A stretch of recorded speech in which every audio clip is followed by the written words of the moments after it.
Bismillahirrahmanirrahim. Assalamualaikum warahmatullahi wabarakatuh. Salam Innalhamdulillah warahmatullahi nahmaduhu wabarakatuh. Waalaikumsalam wa nasta'inuhu warahmatullahi wa na'udzu billahi min syururi Wabarakatuh. anfusina wa min sayyiati a'malina may yahdihillahu fala mudhillalah wa ma yudlil fala hadiyalah.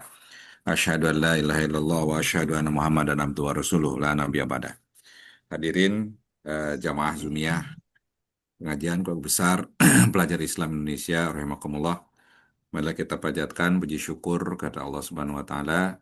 Salat dan salam semoga tercurah kepada Nabi besar kita, Nabi besar Muhammad SAW. Alhamdulillah pada subuh kali ini kita hadir kembali di kegiatan pengajian KBPI yang rutin dilaksanakan dan ini sudah menginjak yang ke 218 ya. Ya betul, 218. Alhamdulillah kita telah hadir Bapak Dr. Abdul Muthalib MA PhD. Beliau adalah keluarga besar KBPI Kalimantan Barat, juga sebagai dosen Fakultas Usuluddin UIN Syarifuddaullah ya, UIN Syarifuddaullah UIN Jakarta. Tema yang akan diangkat oleh beliau pada pagi ini mengapa dunia Islam mundur sedangkan dunia Barat maju. Nah, saya kira ini sebuah tesis yang bisa kita diskusikan. Nanti akan dipicu oleh pemaparan dari Pak Dr. Abdul Muthalib beberapa menit, biasanya 40 menit Pak Dr. Abdul Muthalib, nanti 15 menit, kemudian diskusi ya. Nah, tergantung waktunya beliau berkenan bisa lebih dari jam 7 atau mungkin nanti kita batasi jam 7. Untuk mengawali kegiatan ini kita buka dengan bacaan basmalah. Pastikan bahwa Kanda Yunda memberikan infak terbaiknya di Jumat Berkah melalui Lazisku, rekening Lazisku. Saya persilakan kepada Dr. Abdul Muthalib untuk memulai pemaparannya. Terima kasih. Silakan. Assalamualaikum warahmatullahi wabarakatuh. Waalaikumsalam warahmatullahi wabarakatuh. Alhamdulillah wassalatu wa ala rasulillah wa ala alihi wa mawalah. Amma ba'du.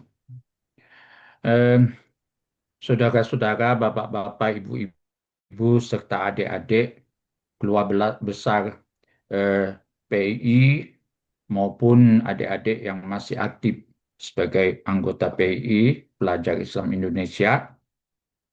Hari ini saya diundang untuk membicarakan memberi kuliah subuh, ya. Nah, di sini saya lagi di Kanada, ini tidak subuh di sini jam 6 sore ya. Tapi tak apa-apa, bedanya 12 jam. Ya, saya masih ingat ketika saya masih pelajar, masih PGA dulu di Pontianak, sering diundang di masjid-masjid memberikan kuliah subuh ya. Nah, ini saya teringat masa lalu ya. Nah, hari ini saya akan membahas tentang pertanyaan yang pernah diutarakan oleh salah satu ulama besar dari Sambas, yaitu Maharaja Imam Sambas, yaitu Al-Ustadz Basuni Imran. Dan nama beliau ini disebutkan dalam surat Syekh Said Rashid Ridha, di mana Said Rashid Ridha meminta kepada Syakib Arsalan untuk menjawab pertanyaannya. Nah, pertanyaannya, limadza ta'akhkharal muslimun wa taqaddamal ghairuhum? Mengapa orang Islam terkebelakang sedangkan yang lainnya maju? Dalam surat Ustadz Basuni Imran itu menyebutkan yaitu Al-Faranzi, yaitu Perancis, wal Yaman dan juga negeri Jepang. Memang zaman itu Perancis lebih maju ya. Pada abad-abad ke Perancis pernah itu menjajah Mesir ya kan, dan membawa pembaharuan ke Mesir juga, sehingga Napoleon mengatakan dia percaya dengan Islam, sehingga banyak ulama Al-Azhar yang mendukung Napoleon ya. saya kira bukan mendukung atas penjajahan, tapi pembaharuan yang dibawa oleh Napoleon.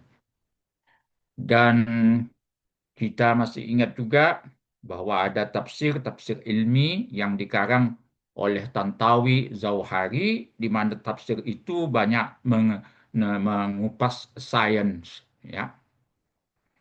Nah, pertanyaan dari Ustadz Basmini Imran ini dijawab oleh Syakib Akselan, ya hampir sama dengan tema yang akan kita bahas kali ini. Tetapi kali ini kita akan membahas sebuah buku yang sudah saya kirimkan, yaitu buku yang dikarang oleh Ernest Renan.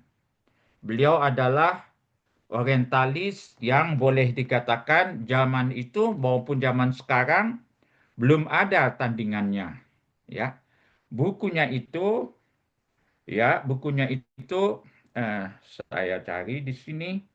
Ya, dia menceritakan tentang Averroes dan Averroism, yaitu Ibnu Rus dan pemahaman atau aliran Ibnu Rus. Menurut beliau bahwa majunya Barat itu karena Barat dipengaruhi oleh pemikiran Ibnu Rus. Nah, disitulah dia mengatakan bahwa jika tidak ada Ibnu Rus, maka tidak ada Renaissance, tidak ada kebangkitan ilmiah di negeri Barat. Nah,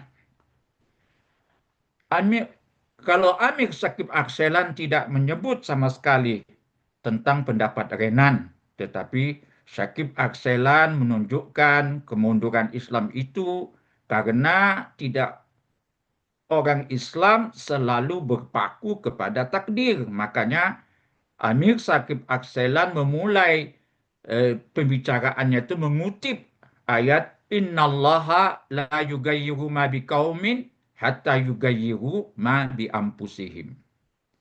Ini ayat yang menunjukkan bahwa manusia itu sendiri yang bertanggung jawab atas nasibnya. Jadi secara tidak langsung Amir Shakib Akselan mengatakan bahwa kemunduran Islam itu adalah diakibatkan khususnya dari dalam umat Islam itu sendiri. Nah, baiklah kita melihat bagaimana itu Averroism itu mempengaruhi dunia Barat. Ya, menurut ini Profesor Ernest Renan bahwa kehebatan atau keutamaan dari pemikiran Averroes itu adalah dia betul-betul konsisten mengikuti ajaran Aristoteles. Karena itulah maka dunia Barat itu karena karya-karya dari Ibn Rus ini diterjemahkan ke dalam bahasa Latin dan bahasa Yahudi, bahasa Hebrew zaman itu. Ingat bahwa orang Yahudi banyak terpengaruh dengan kalam Islam, bahwa orang-orang ulama-ulama Yahudi banyak membaca karya-karya ulama Islam, para filosof Islam, kemudian diterjemahkan ke dalam bahasa Yahudi, bahasa Hebrew, bahasa Yahudi, ya, terutama yang terjadi di Spanyol maupun yang terjadi di Irak, di mana ulama-ulama mutakalimun Yahudi banyak terpengaruh ajaran Mu'tazilah. Jadi sebetulnya yang ditekankan oleh oleh uh, Shakib Arselan itu adalah bagaimana kita umat Islam jangan menganut ajaran Jabariyah. Jabariyah artinya bahwa manusia itu baik dan buruk, kaya dan miskin itu adalah karena pengaruh dari Tuhan. Tuhan yang mentakdirkannya. Makanya dalam tafsir Mu'tazilah ayat yang ketiga kita baca mayyahdillah fala mudhillalah. Mudhillalah. Pardon? Apa? Ada Nah, sedikit bocor. Silakan. Lanjut, lanjut, Prof. Lanjut, ya, lanjut. ya. Jadi pemahaman Mu'tazilah bahwa Allah yang mengatakan yahdillahu may yasha wa yahdi may yasha, kemudian wa may yudlillahu fala hadiyalah. Menurut Mu'tazilah, ayat itu bukan berarti Allah menyesatkan manusia. Jika Allah menyesatkan manusia, maka Allah itu tidak adil. Jadi pemahaman Mu'tazilah bahwa yudillullahu may yasha, Allah menyesatkan orang yang sesat, artinya memang hati orang itu wizdanuhu dal, bahwa hati mereka, kalbu mereka itu sesat. Jadi Allah sama sekali tidak menyesatkan siapapun.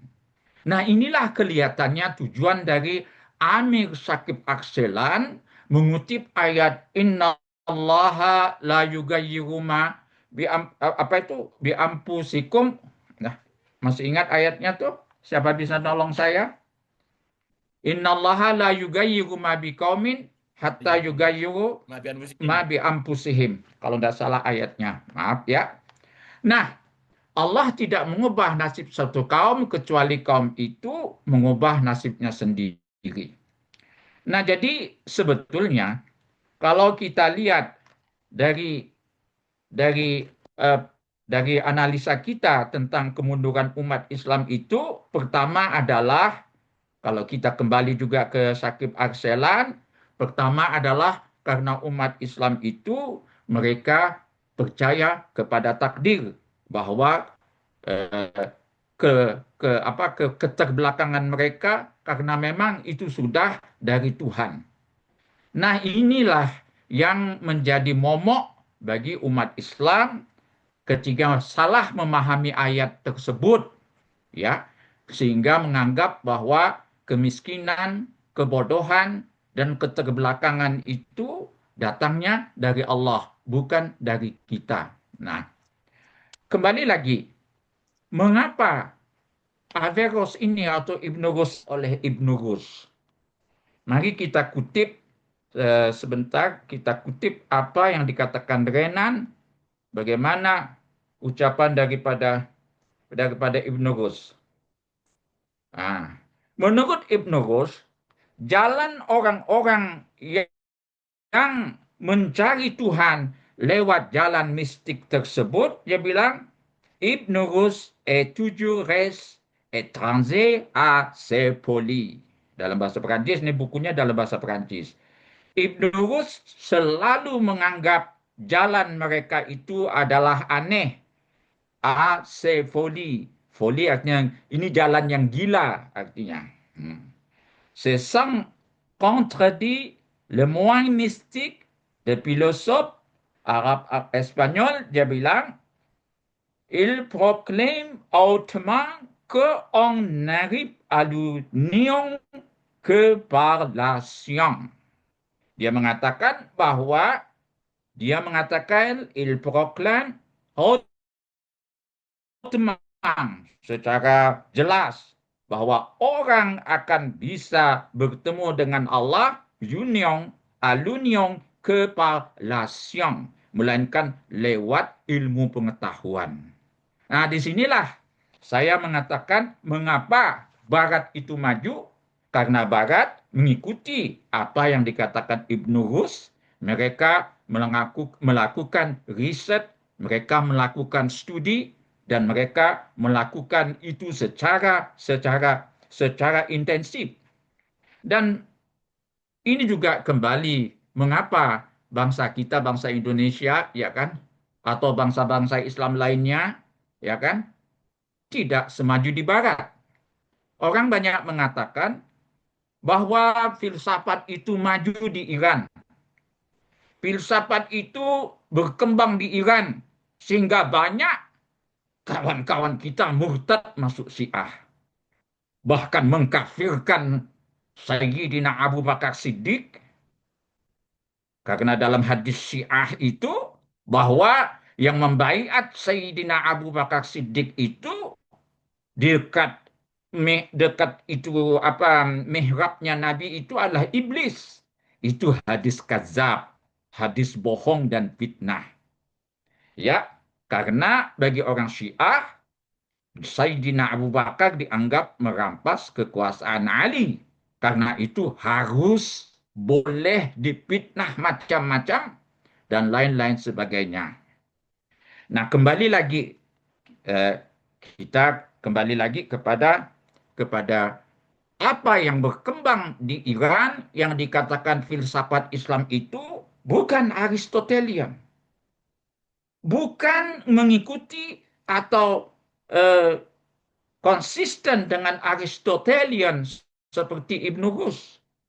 Tetapi yang di Iran itu mereka menganut pemahaman wahdatul wujud. Wahdatul wujud ini sama, ya, hampir sama dengan Ibnu Tufail, Ibnu Bajah yang ditentang oleh Ibnu Rus, ya. Nah, dalam pandangan Ibnu itu wahdatul wujud ini bahwa alam ini segala apa yang ada ini adalah merupakan manifestasi asma wa sifatullah. Jadi wujud hanya satu, yaitu wujud Tuhan, ya. Nah, mengapa walaupun filsafat Islam berkembang di Iran, Iran tidak maju-maju? Karena Iran bukan filsafat, tapi teosofi, ya. Ya, teosofi bukan filsafat. Filsafat yang baik itu, yang maju itu adalah kembali ke Aristotelian. Inilah yang dikembangkan oleh Ibnu Rus. Maka oleh karena itu, banyak teman-teman kita yang menjadi Syiah akibat terpengaruh dengan teosofi yang dikembangkan oleh ulama-ulama Syiah Iran itu. Dan sekali lagi saya katakan bahwa yang berkembang di Iran bukanlah filsafat yang membawa kemajuan, melainkan sebuah pandangan teosofi yang sama-sama tidak disenangi. Jika Ibn Rus memahaminya seperti mencari penyatuan baka dan fana di dalam Tuhan, hal demikian itu dianggap bukan bisa memotivasi sebuah kemajuan. Nah, kembali lagi kita kepada mengapa mengapa umat Islam itu mundur dan mengapa non-Muslim itu maju. Setelah saya katakan tadi bahwa salah satunya adalah umat Islam itu terkungkung oleh aliran Jabariyah, ya. Umat Islam terariah yang lebih banyak menekankan bahwa Tuhan sudah mentakdirkan apa yang terjadi ini.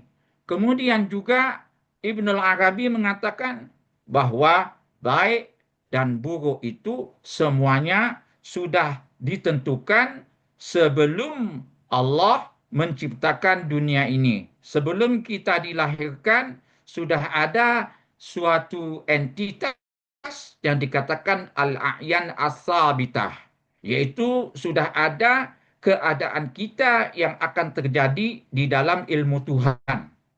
Nah, ini juga sangat dekat kepada paham Jabariyah.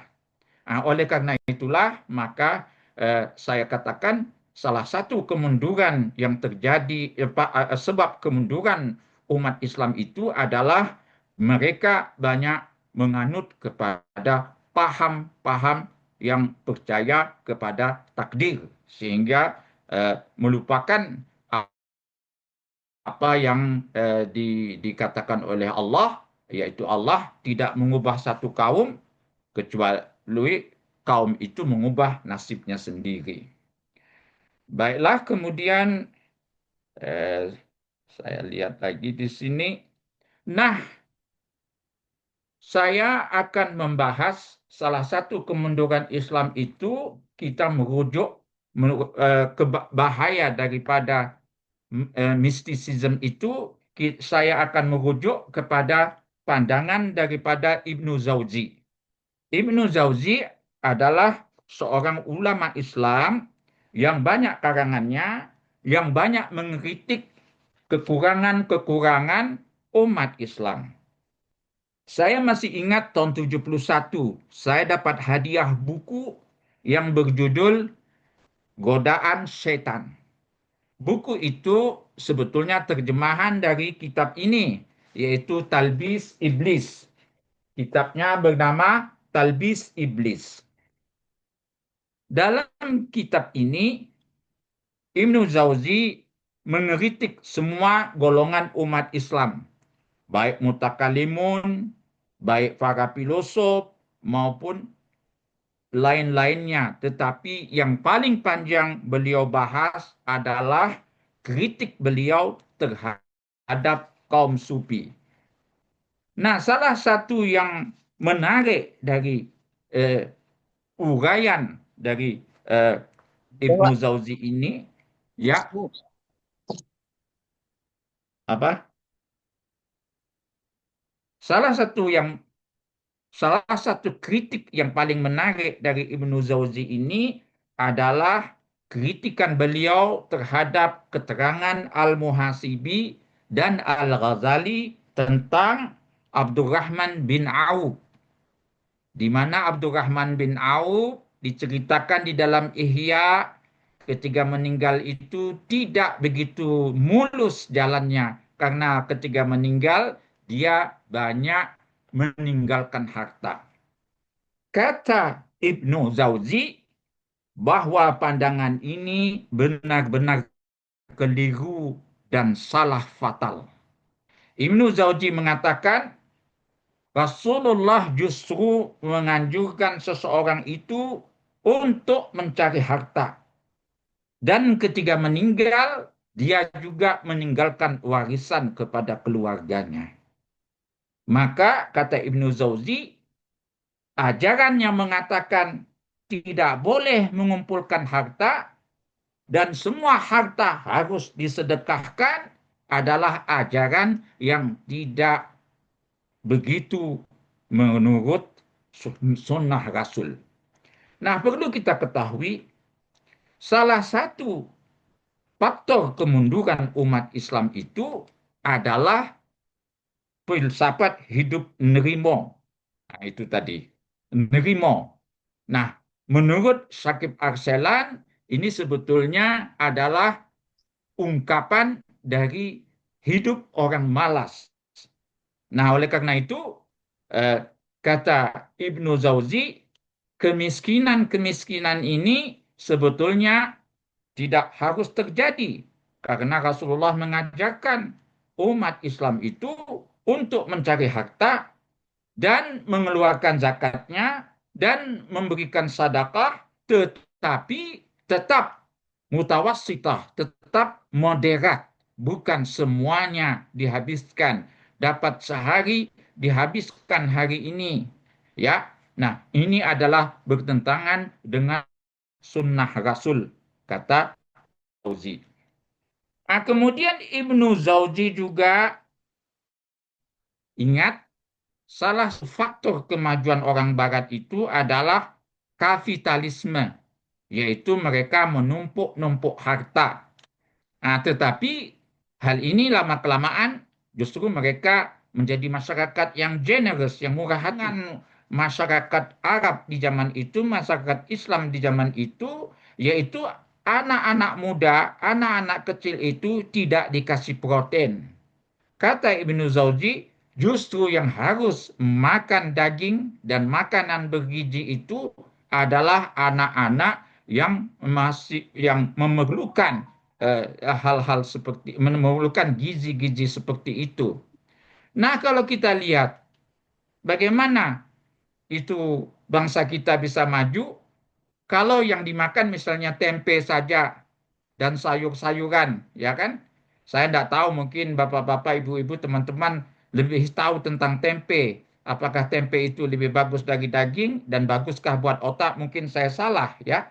Nah, demikianlah kalau kita lihat dari yang diutarakan oleh Ibnu Jauzi, kesalahan-kesalahan para kaum mistikus itu adalah bertentangan dengan ajaran Islam yang sebenarnya.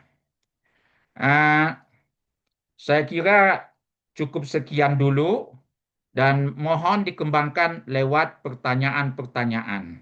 Ya, sudah 35 menit ya, 35 menit. Ya, saya mohon supaya kita kembangkan dan saya siap lebih dari jam 7 sampai jam 8 pun saya siap. Wabillahi taufik wal hidayah. Mohon maaf jika ada kekurangan. Assalamualaikum warahmatullahi wabarakatuh. Waalaikumsalam warahmatullahi wabarakatuh. Ya, terima kasih Pak Abdul Muthalib. Ya, ini saya menggantikan host sementara ini karena beliau sedang ada tiba-tiba keperluan. Mungkin sebelum kepada audien yang lain, dalam pemaparan yang disampaikan oleh Pak Muthalib tadi adalah soal percaya takdir ya. Saya kira ini mungkin perlu kita mendapatkan satu penegasan apa yang dimaksud dengan percaya kepada takdir. Apakah yang dimaksud itu karena kita salah memahami makna takdir itu sendiri atau bagaimana? Nah, setelah itu nanti kami persilahkan kepada Pak Assalamualaikum warahmatullahi wabarakatuh. AWM ya. Assalamualaikum, Munir di Pontianak. Oh, Ya, Pak Munir ya. resign aja dulu ya. Ya, resign biar Pak. Oke, saya mau naik pesawat nih. Waalaikumsalam warahmatullahi wabarakatuh. Ya, mohon bersabar ya, resign biar tidak hilang. Silakan Pak AWM, Pak Maktub. Ya, Abdul Wahid Maktub. Ya, Ya, jelas suara saya. Pertama, terima kasih. Terima kasih, Kang. Kenapa? Ya, wajahnya agak beda ini soalnya. Oh, beda, masa beda. Ya, ya, oke. Jadi, pertama terima kasih Kang Abdul Muthalib. Saya sangat sependapat ya dengan Kang Abdul Muthalib. Tapi dalam hal tertentu kita harus jangan juga latah ya mengikuti ekstremitas dua kubu ya, baik itu Mu'tazilah maupun Jabariyah. Nah, tapi kita kan memang dianjurkan untuk di tengah-tengah kan gitu loh. Nah, justru ini mungkin Indonesia perlu menjadi pelopor untuk bagaimana kesalahpahaman ini diperbaiki. Saya setuju bahwa faktor utama itu adalah su'il faham. Jadi misinterpretation yang berakibat kepada su'i tatbik, misimplementation. Nah, ini kemudian domino effect. Jadi saya setuju. Nah, oleh karena itu memang betapa pentingnya pemahaman ini diperbaiki ya, dan itu hanya bisa melalui ilmu ya. Bagaimana kita tidak sekarang ini kembali kepada Al-Quran saja ya, mencoba untuk menjadi referensi utama ya. Karena kalau kita kembali kepada semua agama-agama seperti misalnya Katolik dan Protestan misalnya, mereka juga mencoba memperbaiki pemahaman mereka. Ya, mengapa timbul kapitalisme itu juga tidak lepas dari pergulatan pemikiran para ulama saat itu yang bagaimana memastikan bahwa seseorang itu adalah selamat atau tidak gitu ya. Nah, kemudian timbul etika Protestan yang kemudian menimbulkan kapitalisme. Tidak kata orang Protestan, orang miskin itu menjadi pilihan Tuhan orang lemah.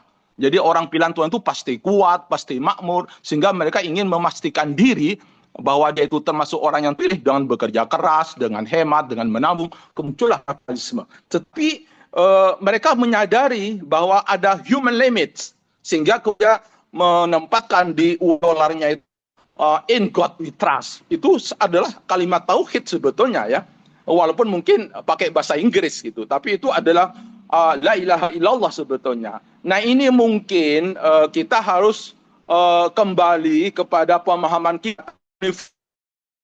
Nahnu nahu muslimun, betulnya semua itu agamanya Islam dari Nabi Adam termasuk yang mereka maju justru karena mereka memberikan penafsiran yang tepat terhadap ajaran agama, yaitu agama Islam. Inna dina indallahil Islam. Cuman kita cenderung terbelenggu oleh pemikiran-pemikiran yang mendominasi dan memonopoli seakan-akan Islam itu hanya milik kita.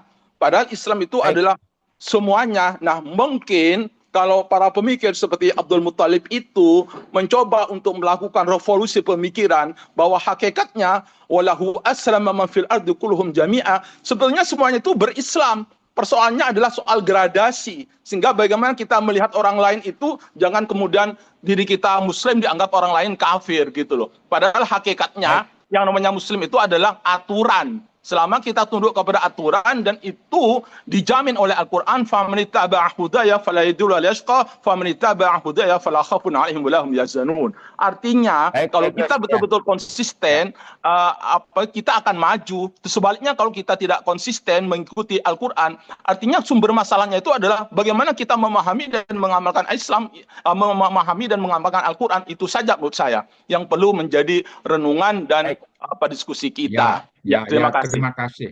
Ya. Baik. Ya. Baik, sebelum Ya. yang lain mungkin satu lagi Pak Munir silakan biar nanti sekaligus ya. Nanti yang Pak Agus Salen dan Pak Ajis termin berikut ya. Pak Munir silakan dari Pontianak. Halo Pak Munir. Pak Munir. Pesawat. Tadi udah naik pesawat tadi Bang, katanya, Bang. Udah mau boarding katanya. Ayo, ya oke. Baik, lanjut Pak Abdul Muttalib, silakan direspon. Yang pertama dari Pak Ahmad ya, Tanjung Priok. Jadi tentang takdir itu, ya kan memang ada takdir yang tidak bisa kita tolak, misalnya ya. Misalnya saya lahir di Pontianak, ya kan. Ibu saya suku Dayak, bapak saya suku Banjar, ya kan. Itu kan memang sudah takdir, ya kan. Tetapi saya waktu itu disuruh milih sekolah, mau sekolah PGA atau di Santo Petrus. Karena bapak saya ingin saya jadi kiai, maka saya milih sekolah PGA, ya kan. Nah, pilihan saya itu merupakan artinya usaha saya untuk mengubah nasib saya, ya kan. Nah, jadi memang ada takdir takdir yang tak bisa kita elak, ya kan. Ada takdir yang sebetulnya bisa kita elak, ya kan. Sehingga pada waktu terjadi wabah penyakit, lalu orang itu dicegah untuk keluar dari satu kampung, ya kan, jangan ke kampung lain, ya kan. Lalu orang bertanya dengan Sayyidina Umar, bagaimana itu tidak kita lari kita tidak masuk kampung itu? Ya, itu juga bagian dari takdir, menghindari kampung atau daerah yang punya bencana, ya. Ya memang kompleks sekali masalah takdir ini, tetapi saya kira yang sering kita lakukan di Indonesia ini umumnya pertengahan, karena kita Asy'ariyah kebanyakan, ya, atau agak maju sedikit. Orang-orang progresif biasanya mengikuti aliran Maturidiyah, ya kan? Maturidiyah agak lebih progresif sedikit. Tapi yang lebih progresif adalah Mu'tazilah, ya kan? Tokoh Mu'tazilah yang mendukung adanya hukum alam, misalnya Muammar dan An-Nazzam, bahwa api membakar tidak ada di situ keterlibatan Tuhan. Api membakar karena dia mempunyai daya membakar.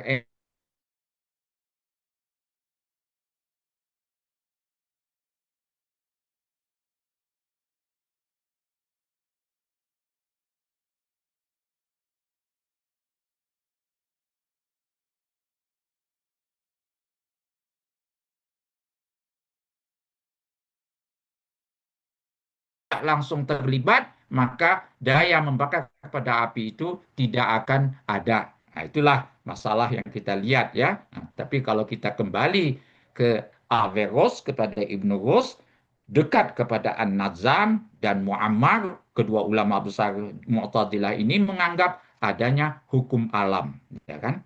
Nah, makanya kata Ibnu Rus tadi, seperti kata Ernest Renan, bahwa mendekati Tuhan, union avec Dieu, c'est avec la science, bahwa bersatu dengan Tuhan itu adalah lewat ilmu pengetahuan, ya, itu tadi. Kemudian tadi Pak Amir hebat sekali, ya, bahwa itu sangat menarik Pak AMW bahwa semua agama itu Islam, ya. Nah, bagus sekali itu. Jadi tidak ada istilah Nasrani, tidak ada istilah Yahudi, tidak ada. Itu sebetulnya memang benar semua agama menyembah Tuhan, ya kan? Semua agama menyembah Tuhan. Tetapi ada Tuhan yang mereka sembah itu secara benar konsepnya, ada juga yang tidak benar konsepnya. Tetapi tetap, kendati pun dia menyembah batu, di dalam persembahannya kepada batu itu, di dalam hatinya, bukan batu yang dia sembah, tetapi yang disebut tremendum, kata seorang pastor Protestan. Ada yang maha dahsyat di situ. Dan yang maha dahsyat itu adalah sifat Tuhan, ya kan? Makanya kata Al-Jili bahwa orang-orang yang tidak mengikuti Islam, tidak bertauhid itu, mereka menyembah Tuhan tapi ya'budunallah min ba'idin. Dia menyembah Allah tidak langsung. Sedangkan umat Islam adalah menyembah Allah secara langsung, ya. Jadi kalau kita katakan semua agamanya itu Islam, itu bisa iya, bisa salah, ya, bisa salah, ya, bisa salah, ya.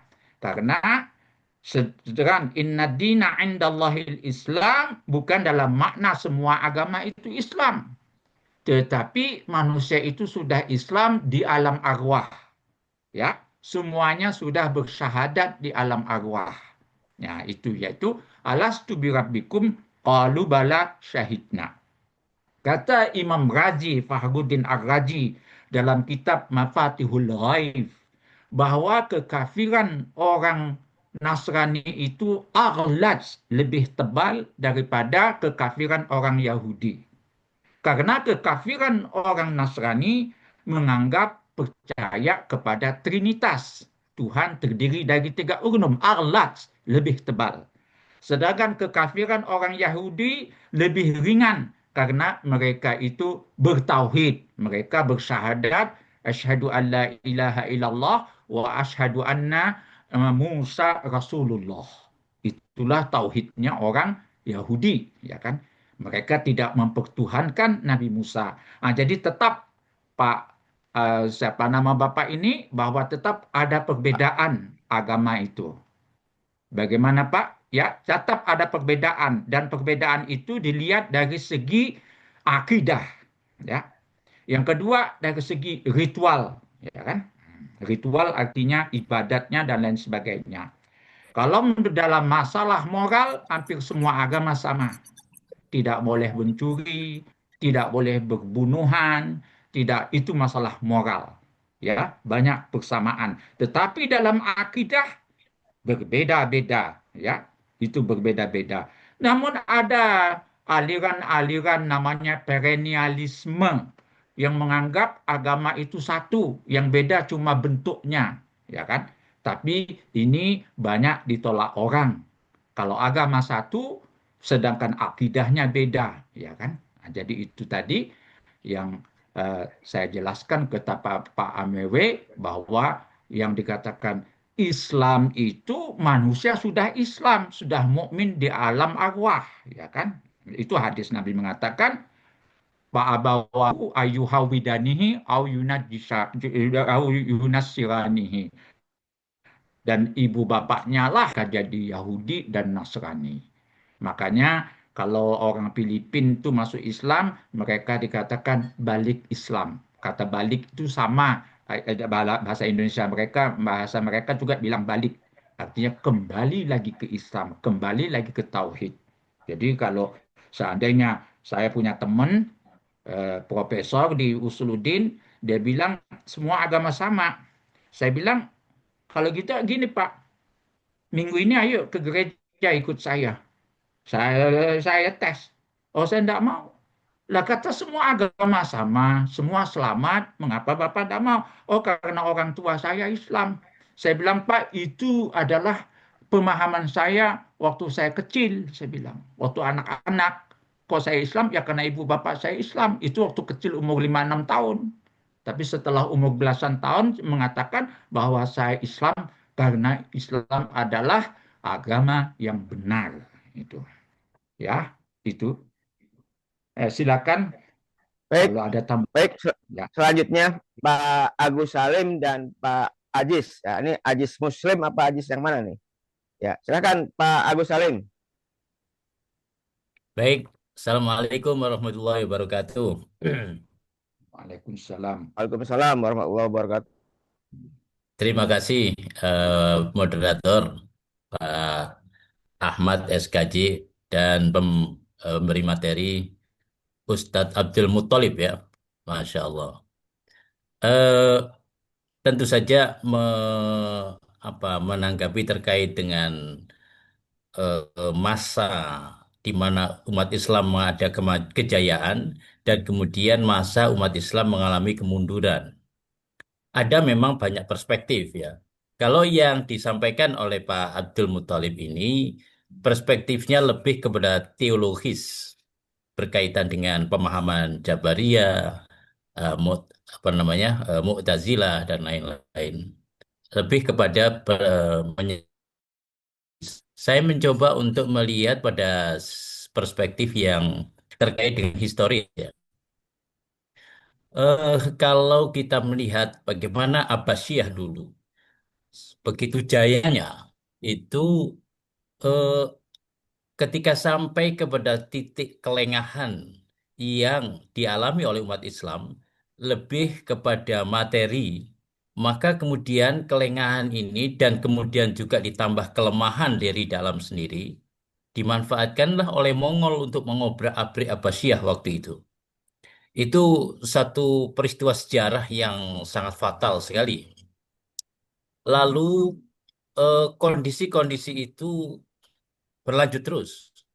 Jadi itu persoalan yang sangat kita alami di mana kelengahan umat Islam dari ajarannya sendiri lalu kepada apa namanya, materi ya karena kemajuannya yang luar biasa itu.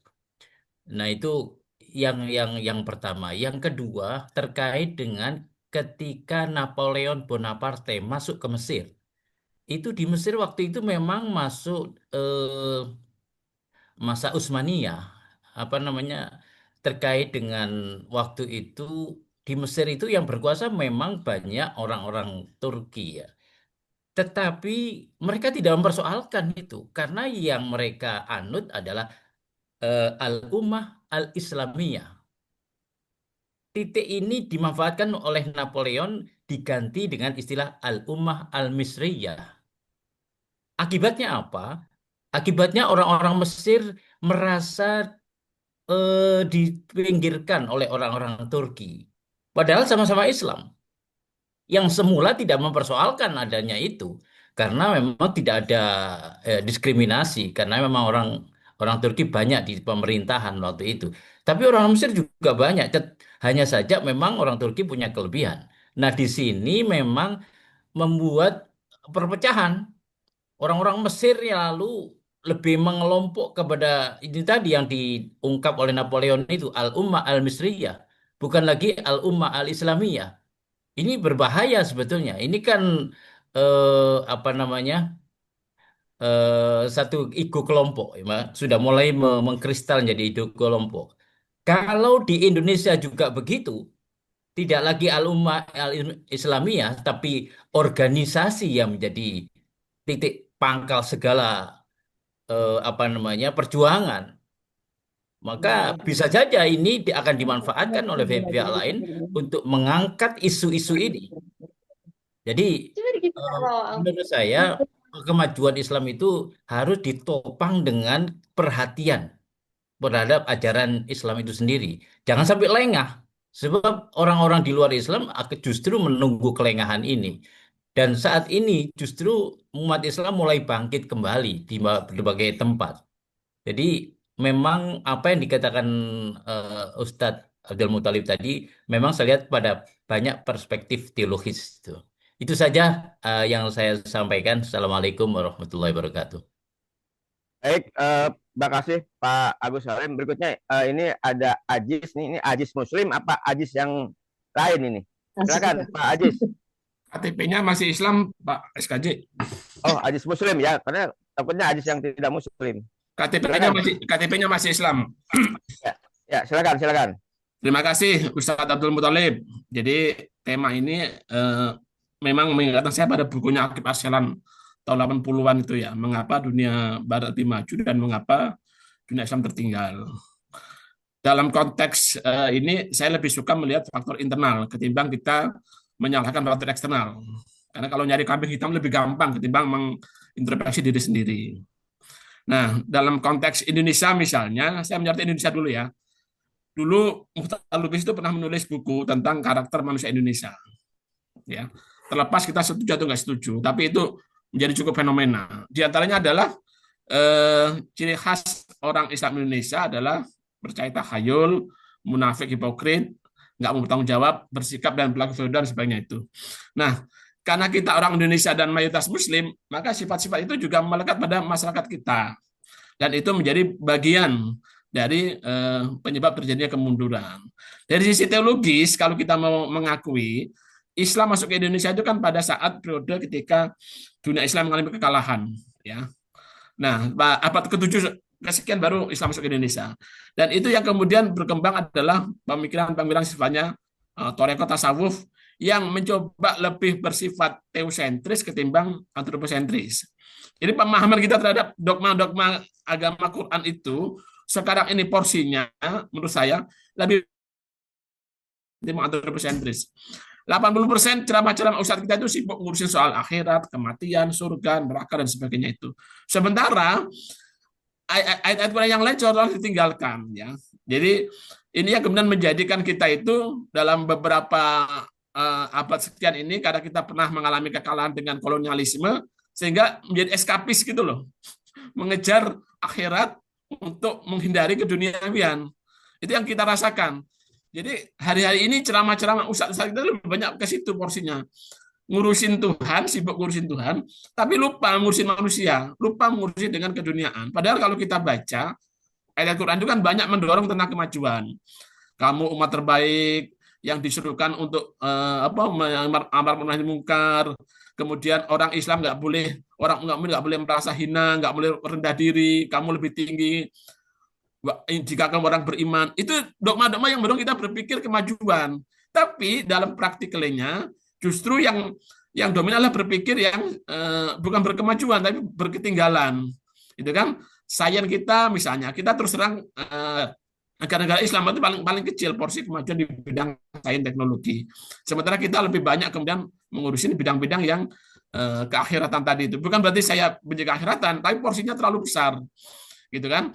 Nah, ketika dunia luar misalnya sibuk mengembangkan teknologi dan sebagainya, kita malah sibuk. Mohon maaf, kalau bahasa saya sekarang lagi tren dengan istilah tahfidz, tahfidz. Ini yang menurut saya agak sedikit mengurangi pengembangan sains teknologi. Teman-teman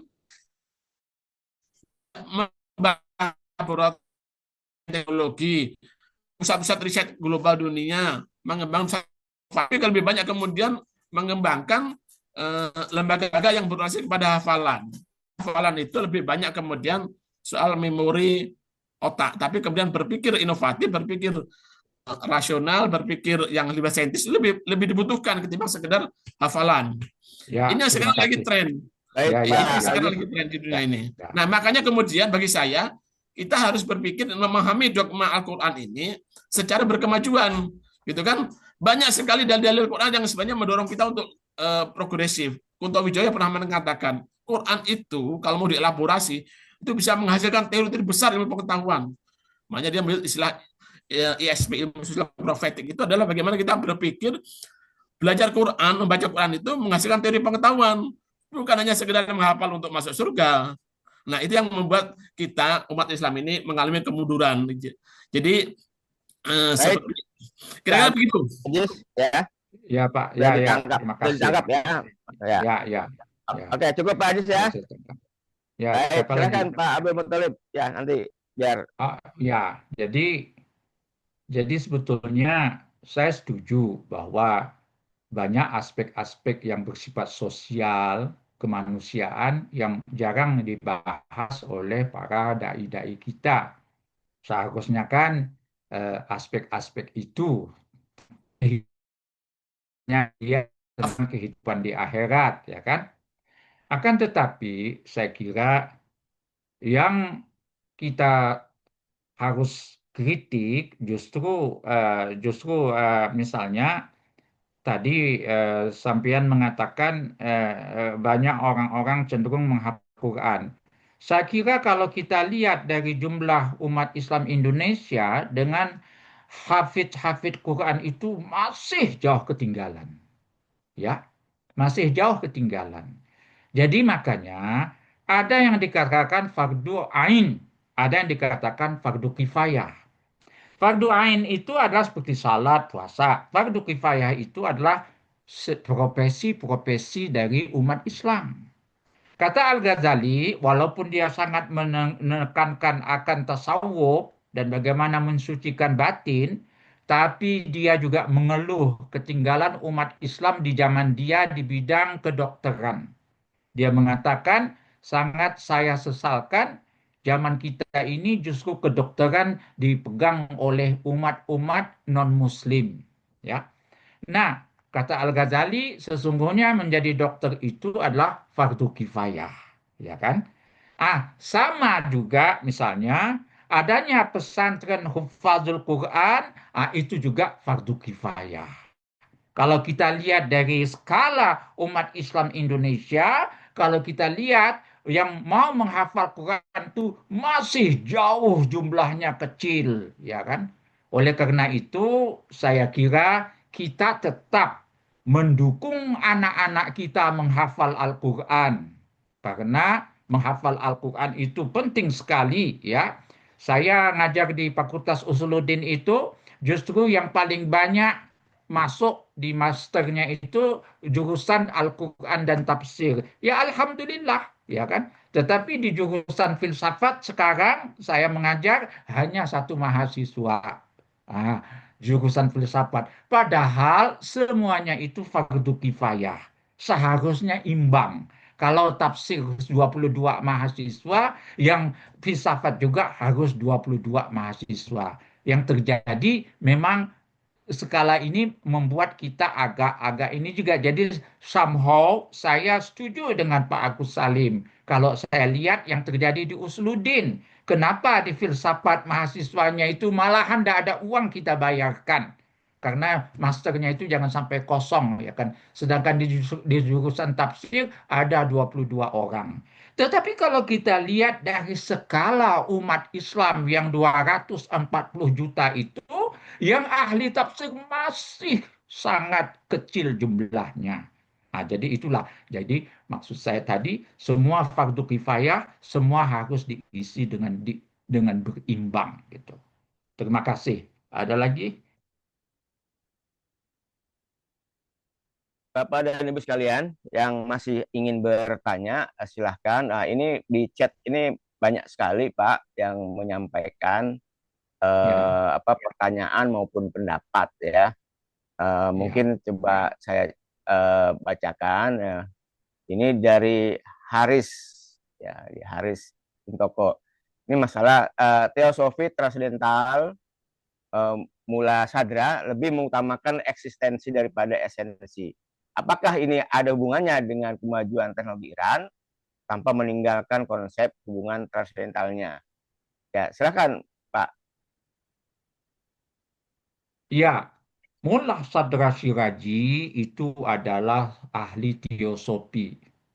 Dia, walaupun orang Syiah itu anti Ibnul Arabi, tapi Mullah Sadra ini dia adalah orang Syiah, setengah Syiah dia ini.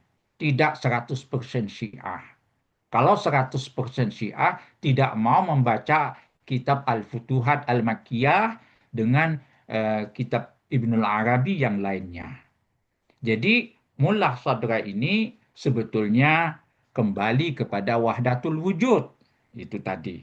Jadi aliran-aliran yang menganggap bahwa itu kembali ke sufi, bahwa menyatu dengan Tuhan itu dengan bersihkan diri dan lain sebagainya.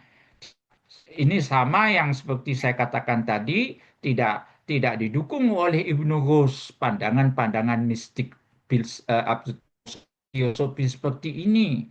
Ibnu Rus menekankan kata dunia avec Dieu, c'est bersatu dengan lewat ilmu pengetahuan.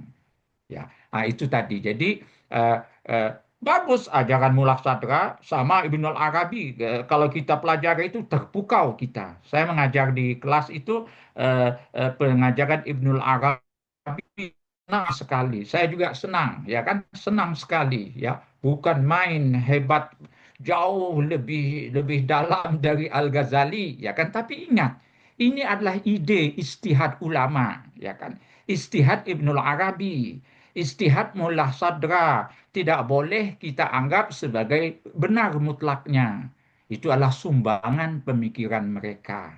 Ya kan, misalnya kata Ibnu Arabi, saya suka bertanya karena saya dari Pontianak. Kadang-kadang saya cap gomeh itu saya pergi lihat di kelenteng-kelenteng orang-orang Tionghoa itu dukun-dukunnya itu masukkan itu pedang ke dalam mulut segala apa kok enggak berdarah, ya kan? Ternyata menurut Ibnu Arabi itu tajalli dari nama Allah Ar-Rahman. Ar-Rahman itu Allah berikan kepada kafir, kepada munafik, kepada ahli sihir. Kekuatan-kekuatan itu dari Allah, tapi dari nama Allah Ar-Rahman.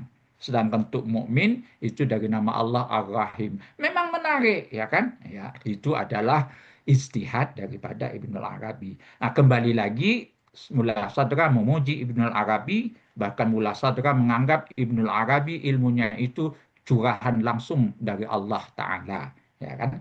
Nah, ya itu tadi saya katakan, ya kalau kita kembali kepada Averroes, Ibnu Rus seperti yang diterangkan oleh Renan, ini adalah bidang-bidang yang tidak bisa memajukan umat Islam di dalam sains dan teknologi. Itu saja. Ya, Baik, bagaimana? Pak. Ini ada lagi yang dari chat. Coba saya pilih yang dari chat ya. Ini soal kemunduran dan kekalahan umat Islam disebabkan oleh faktor internal dan faktor eksternal. Ya, tentu saja ini ada pengaruh dari bangsa-bangsa lain yang mengintervensi terhadap umat Islam sendiri. Nah, ini pertanyaannya bagaimana jalan keluarnya? Nah, saya kira itu mungkin soal jalan keluar untuk mengatasi tadi faktor internal dan eksternal atas kemunduran umat Islam. Ya, silakan. Ya, saya kira bagi saya pertama-tama tentulah secara internal, ya kan? Karena musuh yang paling jahat itu kata Al-Muhasibi adalah dirimu sendiri. Ya, itu sendiri, nafsumu sendiri. Nah, jadi itu lebih bahaya daripada iblis, musuh eksterior, musuh minal harid, musuh dari luar. Nah, kembali lagi, seperti saya setuju dengan Pak Agus Salim tadi katakan, bahwa kita harus melihat bagaimana kesalahan-kesalahan kita dari dalam masyarakat kita sendiri, ya kan? Tetapi jangan lupa bahwa aspek-aspek luar, faktor-faktor luar juga cukup mempengaruhi kemunduran umat Islam itu tadi, ya kan? Ya, dengan berbagai macam, misalnya zaman sekarang anak-anak kita mana ada yang belajar dengan baik, ya kan? Karena ada internet, ada HP, mereka hanya WA dan lain sebagainya. Ini atau misalnya di Indonesia saya ingat ketemu seorang teman saya orang dari Pontianak, dia kerja di imigrasi di Banjarmasin, dia bilang, aduh Pak Talib, dia bilang yang paling bahaya di Banjarmasin itu adalah tersebarnya itu narkoba-narkoba itu. Dan narkoba-narkoba itu kata beliau banyak dibuat, dikirim dari negara lain. Nah, ini juga ingin menghancurkan mentalitas anak-anak muda kita, ya kan? Generasi muda kita dengan narkoba itu di mana di dalam masjid, dalam khotbah tidak begitu sering para ustadz mengatakan bahwa narkoba itu sebetulnya lebih berdosa menurut saya daripada dosa-dosa yang lain, terutama yang menyebarkan narkoba itu.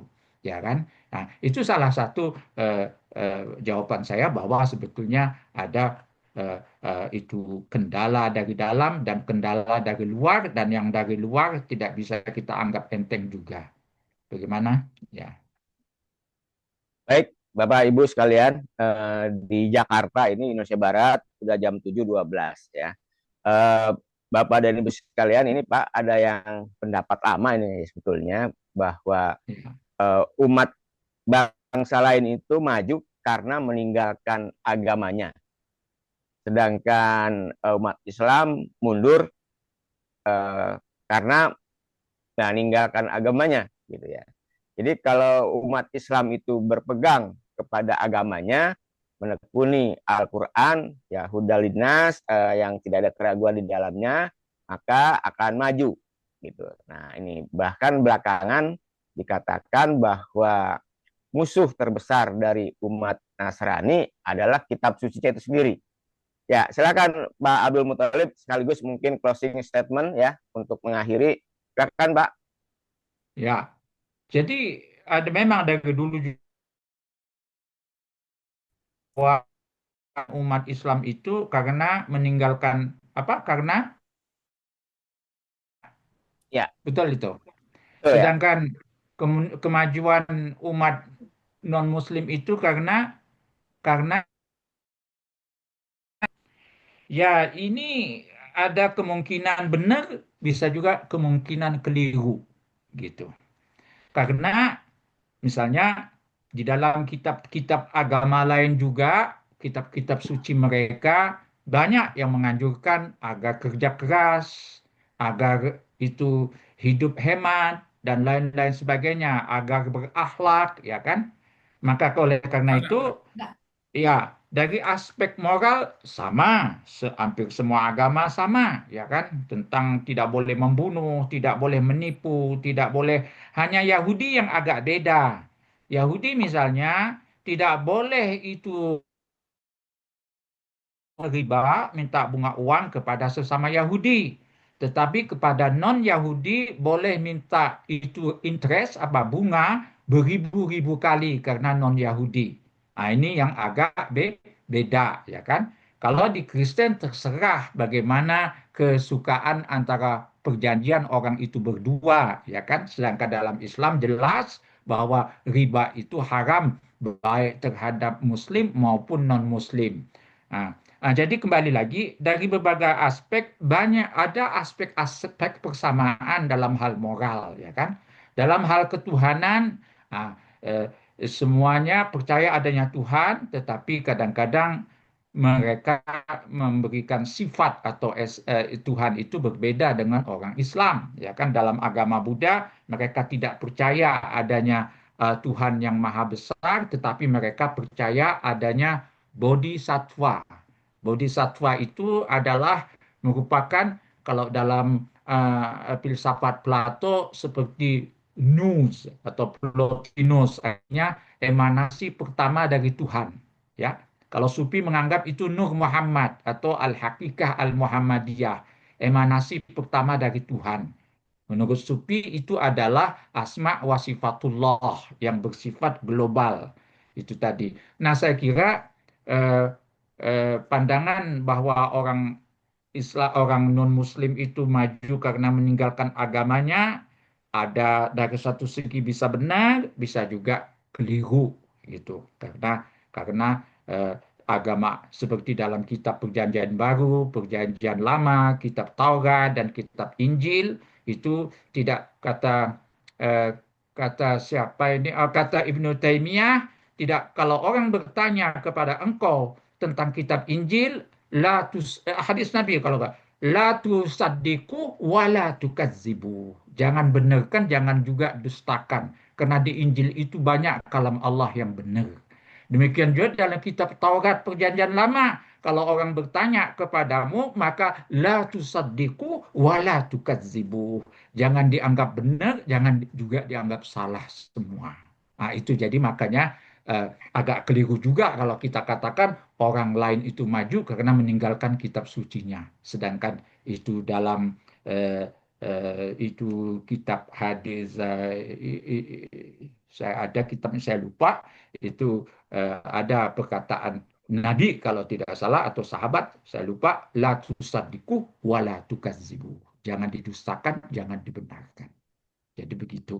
Jadi ada ajar. Jadi kembali kepada Pak AWW tadi bahwa dalam agama kitabiah itu ada juga ajaran yang mirip dengan Al-Quran karena sumbernya dari Allah. Bahkan bukan hanya di dalam kitab itu saja, dalam Tripitaka juga, kitab Buddha itu ada yang ajaran yang sejajar dengan Quran. Demikian juga dalam kitab Weda banyak juga yang sejajar dengan Quran, ya. Sejajar, tetapi berapa persen kita tidak tahu, ya kan. Nah, itu jawaban saya. Jadi saya anggap bisa benar, bisa keliru gitu. Ya. Baik, Pak Abdul Muthalib. Selanjutnya saya kembalikan kepada Pak Asep, ya. Silakan Pak Asep. Lanjut aja, lanjut. Sudah closing Boleh statement, lanjut, silakan. saya masih ada waktu. Silakan Pak Asep, saya kembalikan kepada Pak Asep. Ya, saya kira mungkin cukup Pak Abdul Muthalib ini materi tadi disampaikan cukup mencerahkan. Ini baru intro lah ya, ya belum mendalam ya, masih di permukaan dari sisi konten ya, atau dari sisi pengetahuan kita. Jadi kalau mau mendalami mungkin perlu ada sesi berikutnya lagi. Ya. Karena apa namanya, kita baru menyinggung tentang bagaimana kondisi umat Islam mundur dari sisi yang masih kita bahas, masih elementer ya, belum mendalam. Saya kira Pak Muthalib punya ilmu yang cukup dalam ya untuk mengungkap ya, kalau kita kaji melalui berbagai pendekatan, baik pendekatan katakanlah tadi teologi, kemudian di keilmuan itu sendiri. Ini menjadi hal yang menarik. Bapak Ibu, karena Yunda, KBPI semuanya, alhamdulillah kita sudah sama-sama ikuti. Kita doakan mudah-mudahan tetap sehat. Di Kanada masih lama, Pak? Ya, mungkin bulan Februari baru pulang mungkin. Oh, ya. Studi apa? Postdoktoral atau apa, Pak Ustadz? Ya, ada riset gitu di sini. Ya, kita doakan Dan mudah-mudahan. nanti dulu ada anak saya datang, Sheridan Polinsky. Siapa? Ada, Sheridan Polinsky. Dia Sheridan. Ada Pak Mujib Tabah. Ah? Ada. Siapa? Ada. Oh. Pak Sheridan. Mana? Katakan anak Pak Munir udah di pesawat. Sheridan ada. Sheridan mana Pak? Sheridan Polinsky. Sheridan Polinsky ada. Ada tadi. Tadi ada. Ya. Assalamualaikum. Ya. Pak, Saya di Montreal. Di McGill, Montreal. Di McGill, Pak Tulip. Di McGill. Ya, di McGill, ya. Di sini. Ya, sama. Tidak ke sana. Dulu saya di Ottawa, di Kingston University, Pak Talib. Di Kingston, di Ottawa. Ya. Di Ottawa, ya. Ini postdoktoral, Pak Talib. Postdoktoral ya. Ada riset gitu.